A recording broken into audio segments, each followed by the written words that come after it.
मेरा नाम सरोज साहू। मैं आपको अपने चैनल सरोज साहू टॉक्स में स्वागत करता हूँ। आज हम ये एजुकेशन का दूसरा वीडियो बना रहे हैं। पहले वीडियो में हमने बात किया था कितने तरह के स्कूल होते हैं, तो एक बार फिर से देख लेते हैं। एक तो होते हैं सेंट्रल स्कूल, जो कि सेंट्रल गवर्नमेंट के लिए उसका ये है। वहाँ पर पहले NCERT होता था, अब CBSE हो गया है।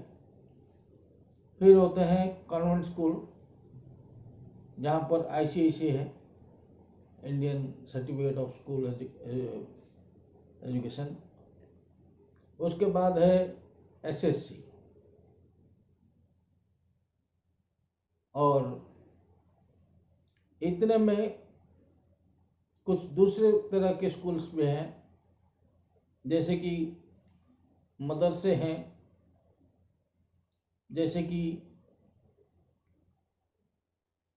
संस्कृत टोल्स हैं, और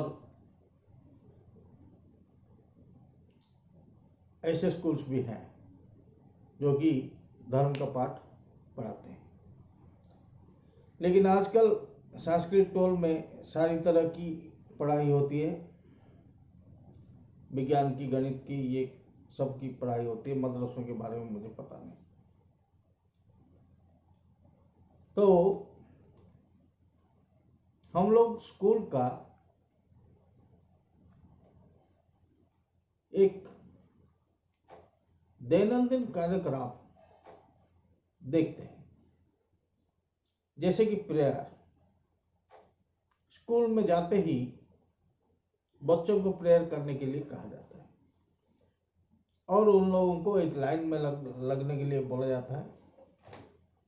उस लाइन में लग के उनको चिल्लाकर एक गाना गाना पड़ता है, चाहे वो कुछ भी हो, तमसो माँ ज्योतिर्गमय हो, या फिर अंग्रेजी का कोई हाइम हो, या फिर कुछ भी हो, एक प्रेयर किया जाता है। लेकिन मेरे इतने बड़े करियर में मैंने ये कभी नहीं देखा कोई टीचर उस प्रेयर को उन बच्चों को सिखाते हुए, समझाते हुए कि ये जो प्रेयर आप लोग कर रहे हैं, इसका अर्थ ये है।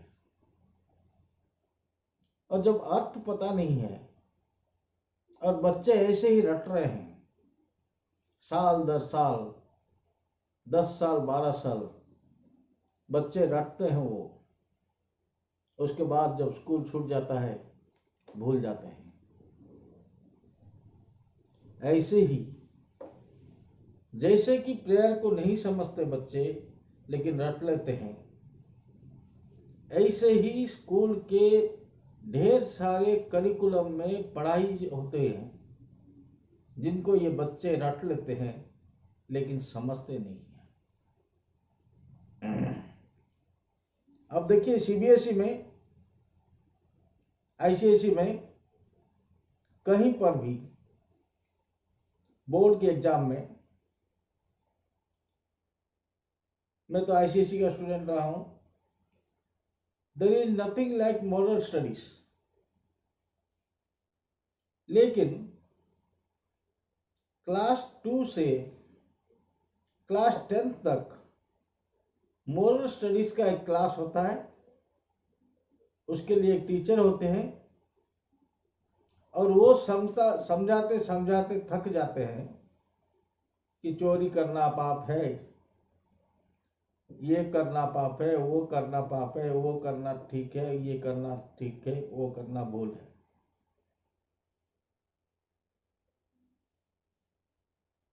अगर 70 साल से ये पढ़ाई, ऐसी चीजें स्कूलों में पढ़ाई जा रही है, तो अब तक तो सारे जेल खाली मिलने चाहिए थे। मतलब जो पढ़ाता है उसको भी विश्वास नहीं है कि ये बच्चे आगे जाकर ये चीजें प्रैक्टिस करेंगे। और बच्चे किसको देखते हैं एग्जाम्पल? बच्चे उन लोगों को देखते हैं एग्जाम्पल जो लोग बड़े गाड़ी में आते हैं, जिनका बाप बहुत बड़ा बिजनेसमैन है और बच्चा समझता है कि बड़ा बिजनेसमैन बनना ही स्कूल में आने के पीछे एक कारण। तो मॉरल साइंस एक ऐसा साइंस है जिसको हम लोगों ने करिकुलम का पार्ट तो बना लिया है, लेकिन उसको बच्चे पढ़कर कितना उसको हजम कर रहे हैं और उसका रिजल्ट क्या आ रहा है, ना हम लोगों ने कभी टेस्ट किया, ना हम लोगों ने कभी देखा। और इसका जो दोष जाता है वो किस पर जाएगा? स्कूल पर नहीं जाएगा। और स्कूल आप देखिए, एक स्कूल में एक स्कूल है जहां पर 2 लाख रुपया लगता है। एक स्कूल है जहां 50,000 रुपया लगता है। एक स्कूल है जहां पर 500 रुपये में पढ़ते हैं बच्चे और महीना के महीना कुछ नहीं लगता। तो जहां पर बच्चे फ्री में पढ़ते हैं,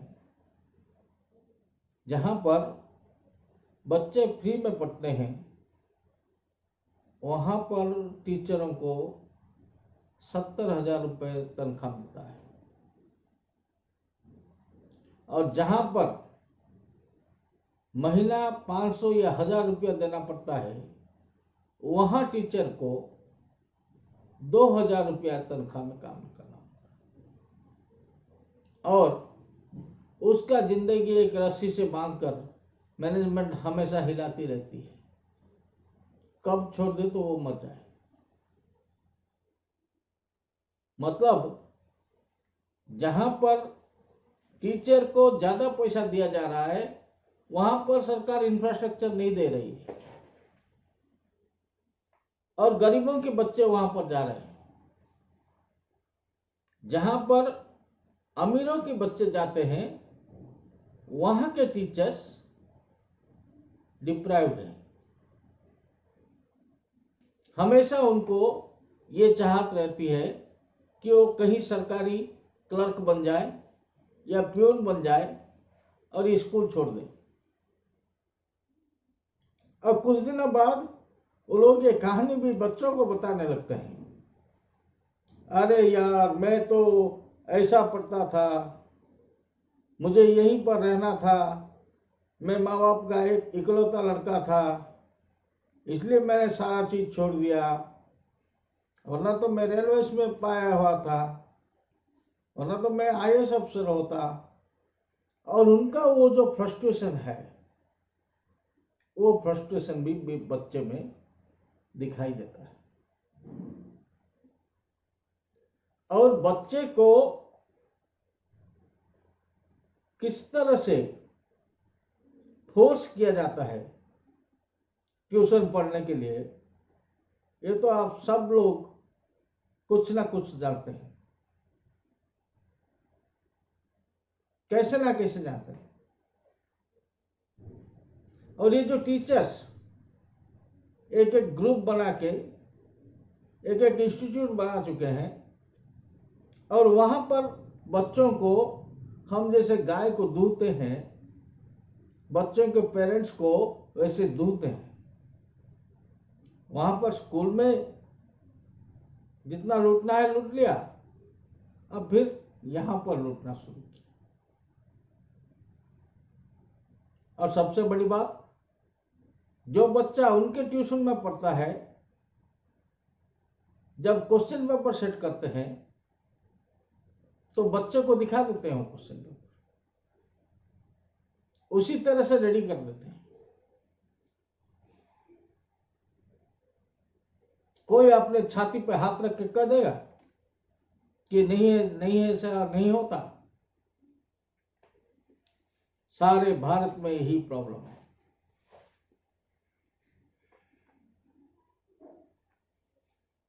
अब सरकारी स्कूलों को देखिए। सरकारी स्कूल में टीचर को 70,000 रुपया तनख्वाह, 80,000 रुपया तनख्वाह। बच्चे नहीं आ रहे। बच्चे आते हैं तो उनको फ्री में स्कूल का किताब मिलता है, लेकिन नोटबुक खरीदने के लिए पैसा नहीं है।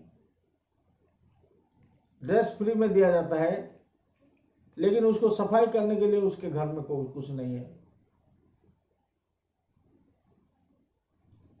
क्या कपड़ा धोने के लिए हमारे यहाँ लोगों के पास साबुन नहीं है? या फिर लोग यहाँ पर अपने बच्चे को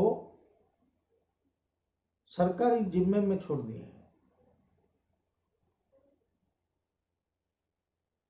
जो बच्चा घर से खा के आता था, आजकल घर से खा के नहीं आता, क्योंकि स्कूल में खाना मिलता है।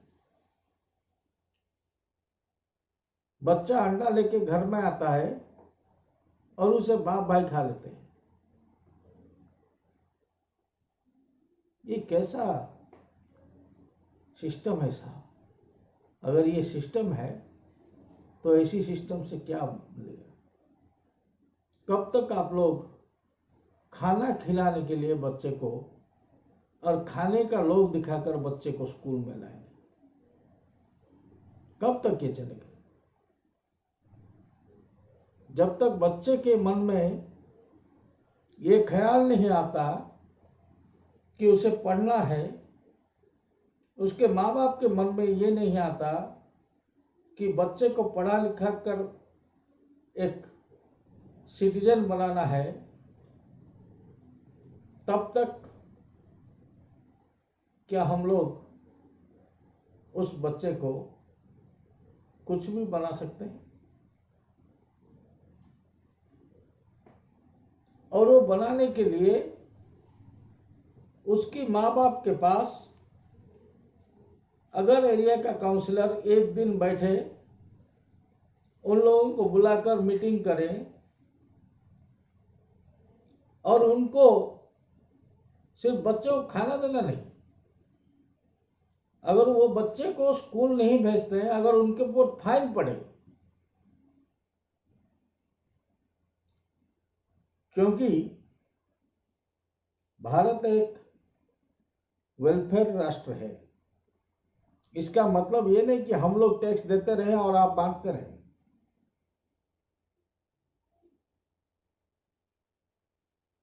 एक नियम को ठीक से लागू करने के लिए दंड का भय रहना चाहिए, वरना कोई भी अपने आप से नियम को पालन नहीं करता। आपने तो देख लिया कोरोना में, आपने तो देखा कि लोग कैसे, जब सब कुछ घर के पास मिल रहा था, लोग कैसे गाड़ी लेकर देख कर आते हैं बोल के घूम घूम कर देख रहे थे। जब पीछे से डंडा लगा तब जाकर घर बैठे। और अब भी कुछ लोग हैं जो चाय की दुकान पर रात 4 बजे जाकर खड़ा हो जाते हैं। मजाक नहीं कर रहा हूं, यही सच्चाई है। और इस सच्चाई को कैसे हम लोग नेगेट करते हैं, इस सच्चाई को कैसे ओवरकम करते हैं, उसके ऊपर आप लोग सोचना शुरू कीजिए। क्योंकि अगर 70% लोग ये सोच के निकल आए कि चावल तो 1 रुपये में मिलेगी, उसके बाद ये सुविधा मिलेगी, वो सुविधा मिलेगी, तो 30% में से 10% तो सरकारी राशन में जीते हैं और 20% में 10% एग्रीकल्चर में होते हैं, और 10% के टैक्स में क्या हो जाएगा? अब टैक्स से कुछ होता है मालूम लगता है आपको? टैक्स से कुछ नहीं हो रहा है। ये जो बड़े बड़े कंपनी सरकार बेच रही है, वो बेचकर ये सारी चीजें बना रहे हैं, और सरकार के नजर में हेल्थ और एजुकेशन ये 2 चीजें हैं जो कि जिनसे कि कोई आमदनी नहीं होती, लेकिन खर्चा ज्यादा होता है, इसलिए सरकार इनसे बचना चाहती है। इसलिए ये सेक्टर में मिशनरी और प्राइवेट पीपल को भाग लेने के लिए खुली छूट दे दी जाती है, ताकि जो भी कमा रहा है उसको ये चूस ले। जो भी सोच रहा है कि मेरा उत्तर पीढ़ी, मेरा नेक्स्ट पीढ़ी एक शिक्षित हो, तो ये उसको चूसना शुरू करते हैं। इंजेक्शन से नहीं निकालते उसका खून, ट्यूब लगा देते हैं, नीचे बाल्टी रख देते हैं, और जब भर जाता है बाल्टी, उसे ले जाकर टंकी में डालते हैं। इसलिए दोस्तों, एजुकेशन की ये जो समस्या है, अभी आप क्योंकि घर में बैठे हैं, सोचिए, समझिए, एक ऐसा खेल है कि जहां पर तनख्वाह ज्यादा है वहां बच्चे नहीं हैं, जहां पर बच्चे ज्यादा हैं वहां तनख्वाह कम है। और अगर हमसे लेता है स्कूल डेवलपमेंट फीस, तो उस स्कूल के मालिकाना हक आता है आपको। आप ये थोड़ा सोचिएगा, अगर मैं किसी स्कूल को 10 साल तक 10,000 रुपया हर साल डेवलपमेंट फीस देता हूं, तो उसके एक रूम का मालिकाना हक मेरे को आता है? नहीं आता,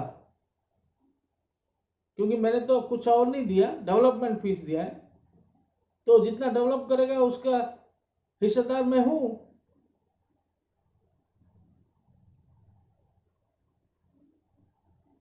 मैं आज से आपको कोई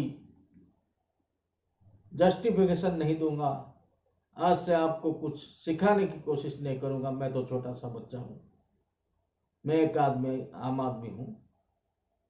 मैं आपको सिर्फ फूड फॉर थॉट दूंगा। मैं आपको सोचने पे मजबूर करूंगा कि ऐसा होने से क्या होगा, और आप कहेंगे कि उत्तर उसका क्या है। इतने देर मुझे सुनने के लिए धन्यवाद।